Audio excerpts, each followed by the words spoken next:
আসসালামু আলাইকুম ভিউয়ার্স, দেখতে পাচ্ছেন সিয়াম সুম বাইক কর্নার থেকে আবারও আমি ভিডিও করতেছি। এমনি খোকন আহমেদ, সিয়াম সুম বাইক কর্নার থেকে আজকে একটি গাড়ি বিক্রি হলো,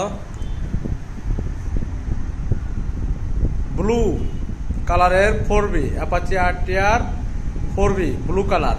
এই গাড়িটার নাম্বার ছিল বগুড়া 128500। তো ভাই, আকাশ ভাই না আপনার নাম? তো গাড়িটা আপনি কেমন লাগছে বলেন? গাড়ি তো সেরকম ভালো লাগছে না। আমাদের আচার ব্যবহার। এটা তো বলার বাইরে ভাই। আপনি কই থেকে আসছেন? আমার বাসা গাইবান্ধা জেলা গোবিন্দগঞ্জ থানা। আচ্ছা ভাইয়া, সুদূর গাইবান্ধা গোবিন্দগঞ্জ থেকে আসছে। তো সবকিছু মিলে আপনি খুশি তো না? ভাই আলহামদুলিল্লাহ অনেক খুশি। তো ভিউয়ার্স, দেখতে পাচ্ছেন আমাদের অ্যাপাচি আরটিআর 4B গাড়িটা। এই যে অ্যাপাচি আরটিআর 4B গাড়িটা এখানে দেখতে পাচ্ছেন। গাড়ি কিন্তু একদম